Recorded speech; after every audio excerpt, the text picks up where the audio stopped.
আসসালামু আলাইকুম। অনেকে মোবাইল হারানোর পরে থানায় যান জিডি করার জন্য। জিডি করার পরে বলেন মোবাইল আমার উদ্ধার করে দেন।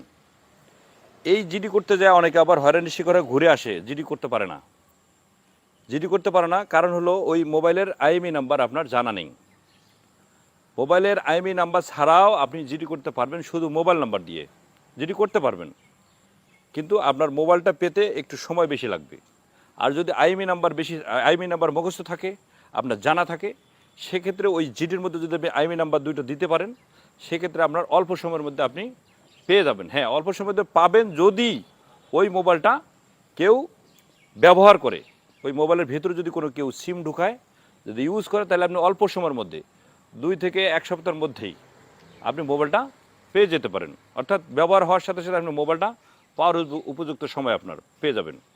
এখন যদি আপনার আইএমই নাম্বার মুখস্থ না থাকে বা জানা না থাকে, সেক্ষেত্রে কী করবেন? অনেকে দেখা যায় যে মোবাইল কেনার সময় এই মোবাইলের যে বক্সটা থাকে, এই বক্সের মধ্যে কিন্তু 2টা আইএমই নাম্বার লেখা থাকে। অনেকে বক্সটা যত্ন করে রেখে দেয়, যদি কোনো দিন মোবাইল হারায় এটা দিয়ে আমি জিডি করতে পারবো, অনেকে রেখে দেয়। মোবাইল হারানোর পরে বাসায় যায়, বক্স খোঁজে, বক্স পায় না। এই বক্স না পাওয়ার পরে ওখানে আরেকটা ঘটনা ঘটে, বউয়ের ধরে মার দেয় যে আমার বক্স কোথায়। তার কারণ ওই সময়টায় ওই বউয়ের থেকে মোবাইলটা তার কাছে প্রিয় মনে হয়। মোবাইলটা অনেক শখের জিনিস সবার। এই মোবাইলটা হারিয়ে গেলে অনেক যন্ত্রণা হয়। সে কারণে এই মোবাইলটা খুঁজতেও তার চেষ্টা থাকে যে মোবাইলটা কখন খুঁজে পাবো। এই আইএমই নাম্বারটা যদি মোবাইলের বক্স হারিয়ে যায়, আপনার যদি জানা না থাকে, মুখস্থ না থাকে, সেক্ষেত্রে আপনি থানায় যেতে যেতেই আপনি মোবাইলের যে আইএমই নাম্বার বের করতে পারবেন আপনার মোবাইল দিয়েই। অন্য একটা মোবাইল দিয়ে আপনি বের করতে পারবেন। সেক্ষেত্রে আপনার মোবাইলের ডায়াল অপশনে যাবেন, গিয়ে প্রথমে চাপ দেবেন হলো স্টার, তারপর চাপ দেবেন #06 আবার হ্যাশ। এই চাপ দেওয়ার সাথে সাথে আপনার 2টা আইএমই নাম্বার আপনার চলে আসবে। এই দুটো একটা কাগজে লিখে রাখবেন, লিখে ওই দুটো দিয়ে আপনি একটা জিডি করতে পারবেন। যে মোবাইল সিমটা ছিল সেটাও দিতে পারেন, অথবা আপনার যে আইএমই নাম্বার দুটো পেলেন ওই আইএমই নাম্বার দুটো দিয়ে একটা জিডি করবেন। জিডি করার পর আপনাকে ধৈর্য ধরতে হবে।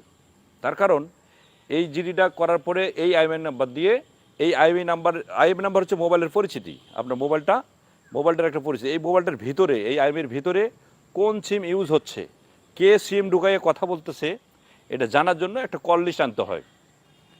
এই কল লিস্টটা আনার জন্য যে কোম্পানি থাকে, নির্দিষ্ট কোম্পানি, সেই কোম্পানিকে চিঠি লিখতে হয়। দেখা গেল গ্রামীণ সিম হলে গ্রামীণের কোম্পানির কাছে চিঠি লিখি, বাংলা লিঙ্ক হলে বাংলা লিঙ্কের কাছে চিঠি লেখা হয়, রবি হলে রবির কাছে চিঠি লিখতে হয়। এরকম চিঠি লেখার পরে ওই চিঠির উত্তরটা যতক্ষণ না আসে ততক্ষণ আমরা কাজ করতে পারি না, পুলিশ কাজ করতে পারে না। চিঠির উত্তরটা আসলে আমরা কাজ করতে পারি। অনেকেই এখানে কিন্তু ধৈর্য হারিয়ে যায়, যে আমি জিডি করলাম 15 দিন হয়ে গেছে, জিডি করলাম 1 মাস হয়ে গেছে, এখন পর্যন্ত পুলিশ আমার কিছু করে দিল না। শুধু পুলিশের কাজ না, এখানে শুধু দায়িত্ব কিন্তু পুলিশের না, আপনারও আছে। তার কারণ আপনি জিডি করলে আপনি হলো বাদী, আর যিনি জিডিটা তদন্ত করবেন উনি হচ্ছে আয়ু, তদন্তকারী কর্মকর্তা। এখন জিডিকারী যে বাদী আর আয়ু, দুজনের সম্পর্ক হইতে হবে চোখ এবং চোখের পাতার মতো, একদম লাগালাগি সম্পর্ক। যদি এই সম্পর্ক না থাকে, সেক্ষেত্রে কিন্তু এখানে একটা দূরত্ব তৈরি হয়। যোগাযোগ রাখতে হবে তার সাথে। আপনি যোগাযোগ রাখবেন, আপনার মোবাইলের গুরুত্বটা তাকে বুঝাবেন, তাহলে আপনি অবশ্যই মোবাইলটা ফেরত পাবেন। আপনার একটু চেষ্টা হলে, অনেকে জিডি করে বাসায় ঘুমিয়ে থাকে, 3 মাস 1 মাস পরে ফোন দেয় দারোগারে, ওই যে সাব ইন্সপেক্টর থাকে তাকে ফোন দেয় যে ভাই আমার মোবাইলটা পাওয়া গেল না। এরকম করবেন না। যদি ওই মোবাইলে সিম না ঢুকায় কেউ, সেক্ষেত্রে এই মোবাইলটা পাইতে দেরি হয়, ওই চিঠির উত্তর আসতে দেরি হয়, ব্ল্যাঙ্ক আসে। সেই কারণে আপনাদেরকে ধৈর্য ধরতে হবে। ধৈর্য ধরবেন, দেখবেন যে আপনার মোবাইল পেয়ে যাবেন। এটা নর্মালি বিষয়।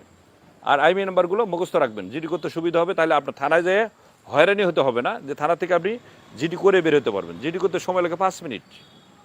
কিন্তু এই জিনিসগুলো আপনি না নিয়ে যান, সেক্ষেত্রে একটু সমস্যা হয়। আপনাকে বলে যে, যিনি ডিউটি অফিসার থাকেন বলে যে এইটা নিয়ে আসেন, এটি নিলে সুবিধা হবে আপনার।